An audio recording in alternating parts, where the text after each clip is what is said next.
ফেনীর সীমান্তবর্তী মুহুরী, সিলোনিয়া ও কহুয়া নদীর পানি বিপদসীমার নিচ দিয়ে বইছে। তবে তীব্র স্রোত থাকায় বাঁধের ভাঙা অংশ দিয়ে পানি ঢুকে নতুন নতুন এলাকা প্লাবিত হচ্ছে। মুহুরী নদীর 11টি, কহুয়া নদীর 6টি ও সিলোনিয়া নদীর 4টি অংশে বাঁধের ভাঙনে অন্তত 35টি গ্রাম প্লাবিত হয়েছে। পানিবন্দী 2 উপজেলার সব এলাকার মানুষ। শহরের কিছু নিচু এলাকায় এখনও জলাবদ্ধতা রয়েছে। দুর্গম এলাকায় বিদ্যুৎ সংযোগ ও মোবাইল নেটওয়ার্ক বিচ্ছিন্ন রয়েছে।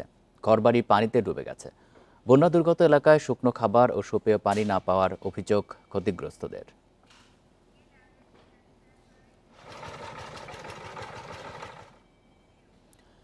ফেনীর পরিস্থিতি নিয়ে জানাতে এবার যুক্ত হচ্ছেন সহকর্মী সমীর উদ্দিন। সমীর, পানিবন্দী এলাকাগুলো থেকে দুর্গত মানুষকে উদ্ধারের কোনো উদ্যোগ কি নেওয়া হয়েছে কিনা, আর ত্রাণ কি তারা ঠিকমতো পাচ্ছেন?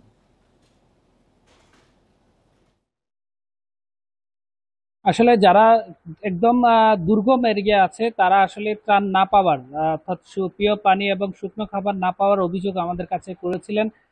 আমরা এই বিষয়ে জেলা প্রশাসনের সাথে কথা বলেছেন। জেলা প্রশাসন বলেছে তাদের যে অভিযোগ পাওয়ার সাথে সাথে তাদেরকে সেখানে পৌঁছানোর জন্য তাদের যে কার্যক্রম যেটি সেটি তারা করছেন। আমরা বললাম যে আসলে যে যারা অভিযোগ করছে এই বিষয়ে আপনাদের বক্তব্য কি? তারা বলছে আসলে একজন ইউনোর কাজ তো শুধুমাত্র ত্রাণ বিতরণ করা না, তার অন্যান্য কাজগুলো আছে। তার অভিযোগগুলো স্থানীয়দের অভিযোগগুলো এইভাবে উড়িয়ে দিয়েছেন জেলা প্রশাসন। আর উদ্ধার তৎপরতা যেটি সেটি হচ্ছে আমরা দেখেছি গতকালকে বিজিবি কিছু কাজ করেছে, তার পাশাপাশি জেলা প্রশাসনের কার্যক্রম চলছে। এছাড়াও যে জায়গাগুলোতে আশ্রয়ন করা হয়েছে, আশ্রয়ন খোলা হয়েছে, সেখানে আশ্রয় নিয়েছে বেশ কিছু মানুষ। তাদেরকে শুকনো খাবার সেখানে দেয়া হচ্ছে, রান্না করা খাবারও সেখানে দেয়া হচ্ছে। এছাড়া এখন পানি যত বাড়ছে এই পানিগুলো আস্তে আস্তে নিম্নাঞ্চলে যাচ্ছে। কারণ ফেনী, মুহুরী এবং সিলোনিয়া, কহুয়া নদীর 3টি নদীর প্রায় 22টি জায়গাতে কিন্তু ভাঙা।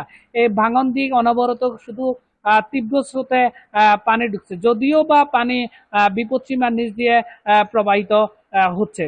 তো এটি যতক্ষণ না পর্যন্ত পানি বন্ধ না হবে ততক্ষণ পর্যন্ত আসলে এটি মেরামত করা বা বন্ধ করার কোনো সুযোগ নেই। তবে যাদের যেই এলাকাগুলোতে ভাঙন দেখা দিয়েছে তারা বলেছে যে গতবার 24-এর বন্যায় যতগুলো বাঁধে ভাঙা হয়েছে অনেকগুলো বাঁধ তারা আসলে মেরামত করতে পারে নাই, যার মেরামত করতে না পারার কারণে এই এই জায়গাগুলোতে পানি ঢুকছে। আমরা পানি উন্নয়ন বোর্ডের সাথে কথা বলেছিলাম কেন এই পানি ঢুকছে বা আপনারা কেন এই কার্যক্রম চালাতে পারে তা এটি বারবার কেন বন্যা হয়। তারা বলছে আসলে যে নদীর যে নাব্যতা আছে, নদীর যে চওড়া আছে, আর নদীর ভিতরে যে প্রতিবন্ধকতা আছে, এগুলো যতক্ষণ পর্যন্ত সংস্কার না করা যাবে ততক্ষণ পর্যন্ত আসলে এই পানির চাপ তারা সইতে নদী পানির চাপ সহ্য করতে পারবে না, বাঁধ ভাঙে। আমরা বলেছিলাম যে এই যে বাঁধ গুলো সংস্কার বা নদী সংস্কার করার প্রতিবন্ধকতা কথা তারা বলছে যে বড় মেগা প্রকল্পের জন্য তারা মন্ত্রণালয়ে পাঠিয়েছে। মন্ত্রণালয় যদি সেখানে বড় বরাদ্দ দেয়, তারা যদি সেখানে অর্থ ছাড় করে, তাহলে তারা এই সংস্কার কাজগুলো করতে পারবে। স্থানীয়দের অভিযোগ যে সমস্ত জায়গাগুলোতে ইউটার্ন আছে অথবা বাঁক আছে, বাঁকগুলোকে যদি সোজা করে দেওয়া হয়, মাঝখানে যে চর আছে চরগুলো যদি কেটে দেওয়া হয়, তাহলে পানির যে গতিবেগ এই গতিবেগ নদীতে যেতে পারবে, তাইলে আর বন্যা সৃষ্টি হবে না। স্থানীয়রা চাচ্ছেন যে একটি টেকসই বেড়িবাঁধ নির্মাণ। এটি হচ্ছে আমার কাছে সর্বশেষ ফেনীর বন্যার পরিস্থিতি। ফেনী থেকে জানাচ্ছেন সহকর্মী সমীর উদ্দিন। টানা বৃষ্টি ও মেঘনার অস্বাভাবিক জোয়ারে লক্ষ্মীপুরের রামগতি ও কমলনগরে নদী তীর রক্ষা বাঁধের বিভিন্ন স্থানে ধস দেখা দিয়েছে। ভাঙনের ঝুঁকিতে আলেকজান্ডার ও পাতাম্বরহাট বাঁধের 5 কিলোমিটার এলাকা। হুমকির মুখে নদী পাড়ের 7 লাখ মানুষ। সময়মতো বাঁধের কাজ শেষ না হওয়ার অভিযোগ স্থানীয়দের। আর নিম্নমানের সামগ্রী দিয়ে কাজ করায় টেকসই হচ্ছে না বাঁধ। গত কয়েকদিনের টানা বৃষ্টি আর মেঘনার অস্বাভাবিক জোয়ারের পানি ঢুকে পড়ে লক্ষ্মীপুরের রামগতি ও কমলনগরের বেশ কিছু এলাকায়। এতে নদী রক্ষা বাঁধের বিভিন্ন স্থানে ধসের শঙ্কা দেখা দিয়েছে। আতঙ্কিত নদী পাড়ের প্রায় 7 লাখ বাসিন্দা। ৩,১০০ কোটি টাকা ব্যয় ৩১ কিলোমিটার তীররক্ষা বাঁধ প্রকল্পের কাজ শুরু হয় ২০২২ সালে। তবে ৩.৫ বছরে কাজ হয়েছে মাত্র ৬০ ভাগ। নদীর ঢেউ আর নিম্নমানের ডাম্পিং সামগ্রীতে বাঁধের একাধিক স্থানে দেখা দিয়েছে ভাঙন। বেড়িবাঁধটা কাজে বিলম্ব হওয়ার কারণে বেড়ে দিয়ে পানি ঢুকে আমাদের এই জনজীবন মানুষকে বিপর্যস্ত করতেছে। ৩১০০ কোটি টাকার কাজ আজকে আপনার কত প্রায় ৩-৪ বছর হয়েছে কাজ করতে আছে কোনো কাজের কোনো গতি নেই। আলেকজান্ডার ও মাতাব্বরহাট অংশে ৮ কিলোমিটার এলাকা বাঁধ ও ভাঙনের মুখে। নদী গর্ভে বিলীন হওয়ার শঙ্কায় অনেকে ঘরবাড়ি সরিয়ে নিচ্ছেন। বেড়িতে আর একটু মজবুত হওয়া দরকার ছিল, আর এই জায়গাটাতে মনে করেন বেশি খাড়ে, এখানে দরকার ছিল ব্লক আরো বেশি করে দেওয়ার। বেড়িবাঁধটা ভেঙে গেছে এবং কি অনেক জায়গায় পানি উঠেছে, মাথাবাড়াটা অনেক বাড়ি ঘর ও দোকানপাট অনেক কিছু ডুবে গেছে। প্রকল্পে ৯৭টি প্যাকেজে কাজ চললেও অগ্রগতি আশানুরূপ নয়। পানি উন্নয়ন বোর্ড বলছে নির্ধারিত সময়ে শেষ হবে প্রকল্পের কাজ। ভাঙন রোধে জরুরি ভিত্তিতে জিও ব্যাগ ডাম্পিং করা চলছে। তাৎক্ষণিক ব্যবস্থা বলতে কিছু কিছু জায়গায় ডিপ্রেশন হয়েছে। আপনারা যে জেনেছেন কয়েকদিন আগে যে আমাদের যে মানে অতি বৃষ্টি এবং ইসের কারণে যে জলোচ্ছ্বাসটা হলো, আমরা সেসব জায়গায় দ্রুতই ব্যবস্থা নেব এবং মেরামত আমরা করে ফেলব। ২০২৫ সালের ডিসেম্বরে বাঁধ নির্মাণের প্রকল্পের মেয়াদ শেষ হবার কথা রয়েছে। Independent news. টানা ও ভারী বর্ষণে জলাবদ্ধতার কবলে পড়ে ভোগান্তি পোহাচ্ছেন কয়েকটি জেলার মানুষ। এ নিয়ে জানাতে লক্ষ্মীপুর ও নোয়াখালী থেকে যুক্ত হচ্ছেন সহকর্মীরা। শুরুতেই লক্ষ্মীপুর থেকে জানাবেন সহকর্মী আব্বাস হোসেন। আব্বাস, লক্ষ্মীপুরের যে বাঁধটিতে ভাঙন দেখা দিয়েছে সেটি মেরামতের কোনো উদ্যোগ কি নেওয়া হয়েছে, আর ঝুঁকিপূর্ণ এলাকা থেকে লোকজনকে সরিয়ে নিতে কি পদক্ষেপ নেওয়া হয়েছে জানাবেন। আসলে কিন্তু গত কয়েকদিনের টানা যে ভারী বর্ষণে লক্ষ্মীপুরে আমরা দেখেছি পৌরসভা বা অন্যান্য যে উপকূলীয় এলাকা রয়েছে সেখানে জলাবদ্ধতা তৈরি হয়েছে, প্রায় কয়েক হাজার মানুষ পানিবন্দী হয়ে পড়েছে এমনটি আমরা দেখেছি। তবে এখানে যে ড্রেনেজ ব্যবস্থা রয়েছে বা অন্য অন্য যে পানি সরানোর যে ব্যবস্থা সেটি কিন্তু পৌরসভা, উপজেলা এবং জেলা প্রশাসনের পক্ষ থেকে উদ্যোগ নেওয়া হয়েছে। ইতিমধ্যে বেশ কয়েকটি খালের বাঁধ কেটে দেওয়া হয়েছে এবং সেখানে পরিষ্কার করা হয়েছে যেন দ্রুত সময়ের মধ্যে পানি নামে, এমনটি যে তারা করছেন। তবে এখন যদিও বৃষ্টি হচ্ছে না, কিন্তু আমরা সকাল পর্যন্ত দেখেছি গুঁড়ি গুঁড়ি বৃষ্টি হচ্ছে, মাঝারি বা হালকা বৃষ্টি হচ্ছে। এই বৃষ্টি অব্যাহত থাকার কারণে মূলত পানি বাড়ছে। এর বাইরে কিন্তু আমরা লক্ষ্মীপুরের যে কমলনগর উপজেলা রয়েছে, যেখানে মাতাবরহাট যে বেড়ি বাঁধ রয়েছে, সেখানে কিন্তু নদীর প্রচন্ড ঢেউ এবং যে টানা বৃষ্টির কারণে সেই বেড়ি বাঁধ কিন্তু হুমকির মুখে রয়েছে। অর্থাৎ সেখানে কয়েকটি বাঁধের আমরা দেখেছি যে বাঁধের আশপাশে দিয়ে লোকালয়ে পানি ঢুকছে। একই অবস্থা দেখেছি যে রামগতির যে আলেকজান্ডার যে বেড়ি বাঁধ রয়েছে সেখানেও কয়েকটি স্থানে কিন্তু ধস দেখা দিয়েছে। অর্থাৎ পানি উন্নয়ন বোর্ডের যে নির্বাহী প্রকৌশলী রয়েছেন তিনি বলছেন ইতিমধ্যে তারা যেসব স্থানে যে ধস দেখা দিয়েছে বা ভাঙনের শিকার হয়েছে সেখানে তারা জরুরি ভিত্তিতে জিও ব্যাগ ফেলে তারা ডাম্পিং করছেন। এই ডাম্পিং করার মাধ্যমে তারা মূলত যে দ্রুত সময়ের মধ্যে যে ভেড়ি বাঁধ সেটি রক্ষা করার কাজ করছেন। এর বাইরেও কিন্তু এখানকার যে স্থানীয় এলাকাবাসী রয়েছে, নদী পাড়ের যে বাসিন্দারা রয়েছে তারা কিন্তু আতঙ্কিত রয়েছেন। অনেকেই যে বাঁধের পাশ থেকে তারা অন্যত্র সরিয়ে যাচ্ছেন এমনটি কিন্তু আমরা দেখেছি। এখানকার এলাকাবাসীর অভিযোগ যে ৩,১০০ কোটি টাকার যে প্রকল্পটি ইতিমধ্যে তীররক্ষা বাঁধের প্রকল্প চলছে ৩১ কিলোমিটার, এটি যদি দ্রুত সময়ের মধ্যে শেষ না করা হয় তাহলে আসলে কাজের কাজ কিচ্ছু হবে না এমনটি বলছেন। তবে ডিসেম্বর নাগাদ সেটি শেষ হওয়ার কথা, কিন্তু এখন পর্যন্ত যে পানি উন্নয়ন বোর্ডের পক্ষ থেকে যেটি জানানো হয়েছে ৬০ ভাগ কাজ হয়েছে, বাকি ৪০ ভাগ কাজ এখনো বাকি রয়েছে। কিন্তু যে অগ্রগতি দেখার কথা নদী পাড়ের বাসিন্দাদের সেটি কিন্তু এখন পর্যন্ত দেখা যাচ্ছে না। তবে আস্তে আস্তে কিন্তু যেসব জায়গায় যে রামগতি, কমলনগর বা সদর, রায়পুরে যে রামগঞ্জ যেসব জায়গায় কিন্তু পানি জমেছে, জলাবদ্ধতার সৃষ্টি হয়েছে সেখানে কিন্তু পানি সরছে এবং জলাবদ্ধতা যদিও পানি কমছে কিন্তু দুর্ভোগ কিন্তু এখন পর্যন্ত কমেনি এমনটি আমরা দেখেছি। বস, আপনি থাকবেন আমাদের সাথে। আমরা এবার নোয়াখালী পরিস্থিতি জানবো। সেখান থেকে যুক্ত হয়েছেন সহকর্মী আবু নাসের। নাসের, নোয়াখালীর কি পরিস্থিতি? বৃষ্টির কারণে কতগুলি এলাকা জলাবদ্ধ হয়ে পড়েছে, সেখানকার পরিস্থিতি জানাবেন। হ্যালো, মূলত নোয়াখালীতে বৃষ্টির কারণে কতগুলি এলাকা জলাবদ্ধ হয়ে পড়েছে, সেখানকার পরিস্থিতি কি? একটি দীর্ঘদিনের সমস্যা নোয়াখালীতে। আমি যদি একটু দেখাই, এখন জেলা প্রশাসকের কার্যালয়ের সামনে এখানেও অথই পানি। এই সমস্যা মূলত গত ৫০ বছরের নোয়াখালীতে এই বৃষ্টি হলেই জলাবদ্ধতা তৈরি হয়। পথঘাট, সরকারি বেসরকারি অফিস আদালত সব কিছু পানির নিচে তলিয়ে যায় এবং এখানে বিশেষ করে আবাসিক এলাকা থেকে শুরু করে যত সরকারি বেসরকারি অফিস আদালত রয়েছে, ব্যবসা প্রতিষ্ঠান, দোকানপাট রয়েছে, সব কিছু পানির নিচে তলিয়ে যায়। এবং এর মূল কারণ বলছে স্থানীয় বাসিন্দাগণ, নোয়াখালী পৌরসভার উপর পানি নামার যে ড্রেনগুলো রয়েছে সেই ড্রেনগুলো একটিও সচল না, এগুলো অকার্যকর হয়ে আছে। মূলত ড্রেনের পানি যেখানে নামে অর্থাৎ খালে গিয়ে পানিগুলো নামে এই খালগুলো আসলে সবগুলো দখল হয়ে আছে এবং দূষণ হয়ে আছে। বছরের পর বছর এই দখল প্রক্রিয়ার কারণে আসলে নোয়াখালী পৌরসভার পানি নিষ্কাশনের সমস্ত ব্যবস্থা একেবারে শেষ হয়ে গেছে বলে স্থানীয় বাসিন্দাদের অভিযোগ। এর কারণে প্রতি বর্ষায় একটু বৃষ্টি হলেই এখানে জলাবদ্ধতা সমস্যার সৃষ্টি হয় এবং এই কারণে পুরো শহরবাসী এক ধরনের পানিবন্দী হয়ে পড়ে। জেলা আবহাওয়া অফিস জানিয়েছে গতকাল ভোর 6টা থেকে আজ ভোর 6টা পর্যন্ত নোয়াখালীতে 126 মিলিমিটার বৃষ্টিপাত রেকর্ড করা হয়েছে। আজকে ভোর থেকে কোনো বৃষ্টি হচ্ছে না, কিন্তু তারপরও নোয়াখালী শহরে কিন্তু গত 2 দিন থেকে যেই জলাবদ্ধতা সমস্যার সৃষ্টি হয়েছে, সরকারি বেসরকারি অফিস আদালত বাসাবাড়ি থেকে শুরু করে গুরুত্বপূর্ণ সড়ক দোকানপাট সব কিছু যে পানির নিচে তলিয়ে আছে, একই অবস্থায় আছে। তবে আজকে যদি সারাদিন বৃষ্টি না হয় তাহলে এই পরিস্থিতির উন্নতি হবে বলে স্থানীয় বাসিন্দারা আশা করছেন এবং বৃষ্টি যেন না হয় সেই আশায় সবার, সেই কামনায় সবার। তবে যদি বৃষ্টি হয় তাহলে পরিস্থিতির আরও অবনতি হবে। অন্যদিকে ফেনীর সাথে লাগোয়া নোয়াখালীর যেই মুসাপুর রয়েছে, চর এলাহি রয়েছে, বিশেষ করে চর এলাহিতে মুসাপুরে যে রেগুলেটরটি গত বছর বন্যায় ধসে পড়েছিল, সেখানে ধসে পড়ার পর সেই রেগুলেটর ক্লোজার মেরামত না করার কারণে সেখানকার বাসিন্দারা অত্যন্ত দুর্বিষহ জীবনযাপন করছে। সেখানে ভাঙনের তীব্রতা আকার ধারণ করেছে এবং সেখানে ক্রমেই ছোট ফেনী নদী, বামনী নদী এবং বিভিন্ন নদী দিয়ে পানি প্রবেশ করছে। কোম্পানিগঞ্জের অবস্থা অপেক্ষাকৃত অনেক নাজুক। লক্ষ্মীপুর এবং নোয়াখালী থেকে জানাচ্ছেন আমাদের সহকর্মীরা।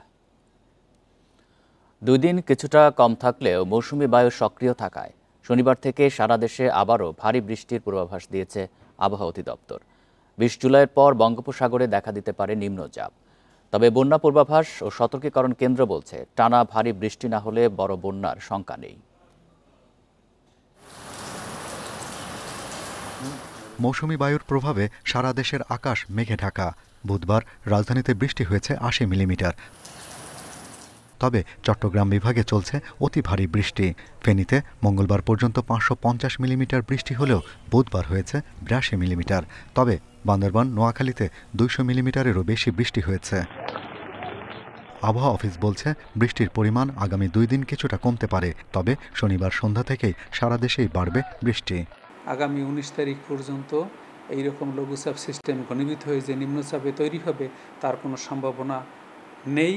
তবে মৌসুমী বায়ুর সক্রিয়তার কারণে 12 তারিখ সন্ধ্যা থেকেই আবার পুনরায় সারা বাংলাদেশে বৃষ্টিপাতের তীব্রতা বৃদ্ধি পেতে পারে।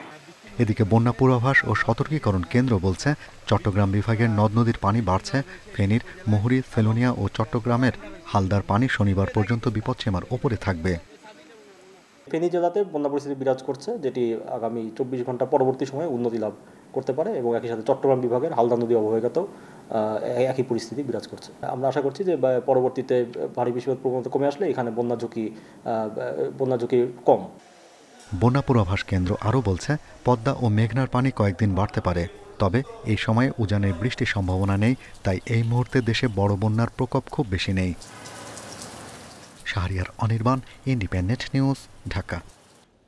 মানবতা বিরোধী অপরাধের মামলায় শেখ হাসিনা সহ 3 আসামির বিরুদ্ধে ট্রাইব্যুনালে অভিযোগ গঠনের আদেশ আজ। এর আগে গত সোমবার বিচারপতি মোহাম্মদ গোলাম মর্তুজা মজুমদারের নেতৃত্বে গঠিত 3 সদস্যের আন্তর্জাতিক অপরাধ ট্রাইব্যুনাল 1 এই দিন ঠিক করেন। সেদিন শেখ হাসিনা ও সাবেক স্বরাষ্ট্রমন্ত্রী আসাদুজ্জামান খান কামালের পক্ষে রাষ্ট্রনিযুক্ত আইনজীবী শুনানি করেন।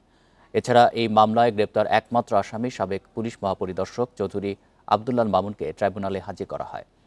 এর আগে গত 1 জুলাই শেখ হাসিনা সহ 3 জনের বিচার শুরুর আবেদন করে প্রসিকিউশন। গত 12 মে মানবতা বিরোধী অপরাধের মামলায় শেখ হাসিনা সহ 3 জনের বিরুদ্ধে প্রসিকিউশনের রিপোর্ট দাখিল করে ট্রাইব্যুনালের তদন্ত সংস্থা। একজন শেখ হাসিনা সহ 3 জনের বিরুদ্ধে আনুষ্ঠানিক অভিযোগ আমলে নেয় ট্রাইব্যুনাল। 2024 সালের 18 জুলাই পর্যন্ত সারা দেশে 1.5 সহস্রাধিক মানুষকে হত্যা। এ নিয়ে আরও জানাতে বার্তা কক্ষ থেকে যোগ দিচ্ছেন সহকর্মী বনি ইবনে কামাল। বনি, শেখ হাসিনা সহ 3 আসামির বিরুদ্ধে তো অভিযোগ গঠনের আদেশ আজ, এই বিষয়ে বিস্তারিত কি তথ্য আপনার কাছে রয়েছে আর শুনানি কখন শুরু হবে? দেখুন, এই যে গণহত্যা যেটির কথা বলা হচ্ছে, অর্থাৎ গত বছরের জুলাই আন্দোলনের সময় যে গণহত্যা চালানো হয়েছে, সেটার প্রেক্ষিতে আমরা কিন্তু দেখতে পেয়েছি সাবেক প্রধানমন্ত্রী শেখ হাসিনার বিরুদ্ধে প্রায় 350-রও বেশি মামলা হয়েছে পুরো দেশ জুড়ে, এবং এর মধ্যে প্রায় ঢাকাতেই এই মামলার সংখ্যা 270-এর বেশি, এবং প্রত্যেকটি কিন্তু হত্যা মামলা। এই সব কিছুর যে বিবেচনায়, সেই বিবেচনায় শেখ হাসিনার যেই নির্দেশনাগুলো ছিল, অর্থাৎ লেথাল উইপেন বা মারণাস্ত্র ব্যবহারের যে নির্দেশনা ছিল, সেই নির্দেশনার প্রমাণও কিন্তু এরই মধ্যে পেয়েছে প্রসিকিউশন, এবং সেই সব তথ্য উপাত্ত একত্রিত করে তারা কিন্তু গত সোমবার তারা আসলে প্রসিকিউশন আবেদন জানায় আন্তর্জাতিক অপরাধ ট্রাইব্যুনাল 1-এ এই অভিযোগ গঠন করার জন্য, এবং সেই প্রেক্ষিতে আজকে এই অভিযোগ গঠনের দিন ধার্য করে আদালত।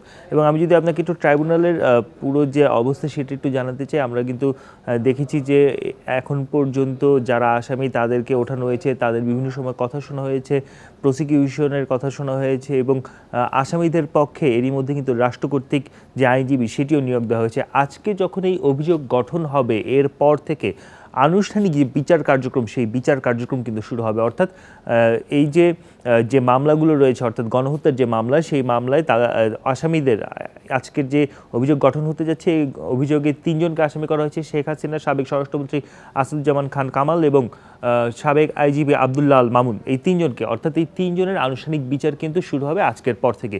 এবং তাদের বিরুদ্ধে যে অভিযোগগুলো রয়েছে সেগুলোর প্রেক্ষিতে যে সাক্ষ্য প্রমাণ রয়েছে, সেই সাক্ষ্য গ্রহণটা হবে, সেই প্রমাণগুলো আদালতে উপস্থাপন করা হয়, এবং তাদের জন্য, অর্থাৎ আসামিদের জন্য রাষ্ট্রপক্ষ থেকে যে আইনজীবী নিয়োগ দেওয়া হয়েছে, তিনিও তাদের পক্ষে তার যে যুক্তিতর্ক সেগুলি তুলে ধরবেন। মূল যে বিচার প্রক্রিয়া, সেই বিচার প্রক্রিয়াই শুরু হতে যাচ্ছে আজকের এই অভিযোগ গঠনের মাধ্যমে। বার্তা কক্ষ থেকে জানাচ্ছেন সহকর্মী বনিবনে কামাল। শেখ হাসিনার গুলি চালানোর নির্দেশনার কল রেকর্ডটি আন্তর্জাতিক অপরাধ ট্রাইব্যুনালের বিশেষ তদন্তকারী কর্মকর্তা উদ্ধার করেছেন বলে দাবি করেছেন চিফ প্রসিকিউটর তাজুল ইসলাম। বুধবার ফেসবুক পোস্টে এই দাবি করেন তিনি। বলেন, ফাঁস হওয়া রেকর্ডটির ট্রেলার মাত্র, এখনও অনেক কিছু প্রকাশ করা বাকি। এদিকে বিবিসি জানিয়েছে, শেখ হাসিনার ফোনালাপটি বাংলাদেশের টেলিযোগাযোগ পর্যবেক্ষণকারী সংস্থা ন্যাশনাল টেলিকমিউনিকেশন মনিটরিং সেন্টার NTMCর রেকর্ড করা।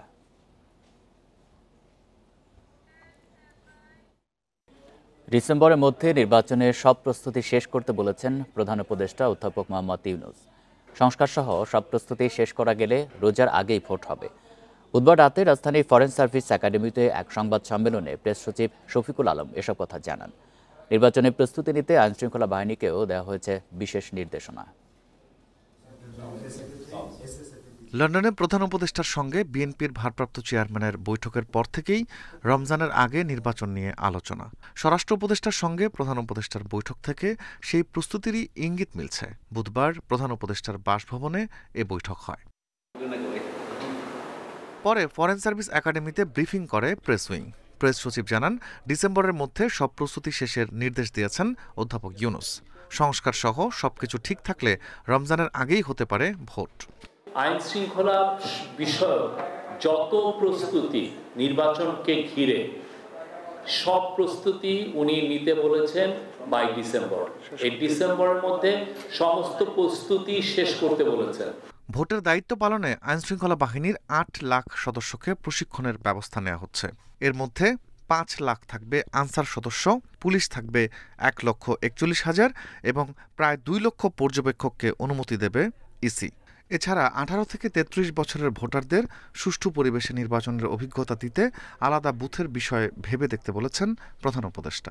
18 থেকে 33 বছর বয়সীদের যাতে পৃথক একটা ভোটার তালিকা করা যায় সেটা একটু খতিয়ে দেখার জন্য বলেছেন, এবং তাদের জন্য যাতে আলাদা ভোটিং বুথ রাখা হয় নির্বাচনী কেন্দ্রগুলোকে, সেটার জন্য উনি দেখেছেন। এটা অবশ্যই লজিস্টিক্যাল একটা বিষয়, সেটা যাতে তারা খতিয়ে দেখেন এটা কিভাবে ইনশিওর করা যায়।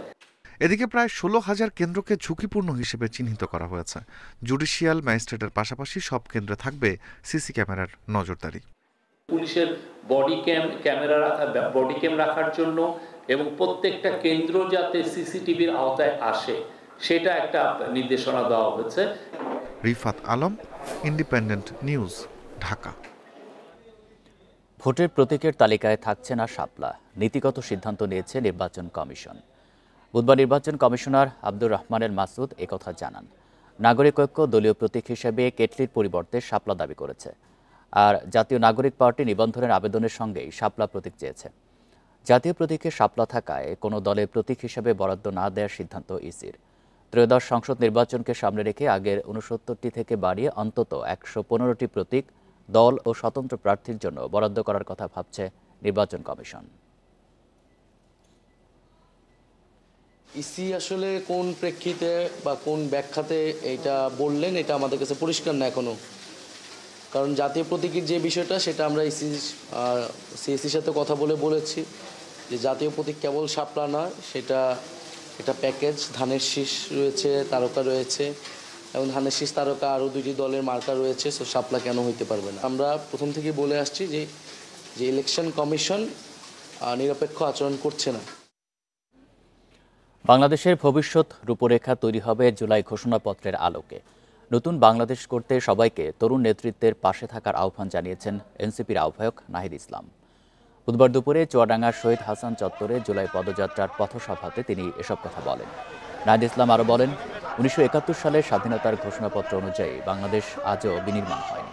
৫৪ বছরেও সেই স্বপ্ন বাস্তবায়িত না হওয়ায় বাংলাদেশের ভবিষ্যৎ জুলাইয়ের ঘোষণাপত্রের আলোকে তৈরি হবে। এ সময় তিনি আরও বলেন, গণহত্যাকারী শেখ হাসিনাকে আশ্রয় দেওয়া ভারত কখনোই মিত্র হতে পারে না। পরে চুয়াডাঙ্গা থেকে পদযাত্রাটি যায় ঝিনাইদহে। সেখানে পথসভা সহ বিভিন্ন কর্মসূচি পালন করে দলটি।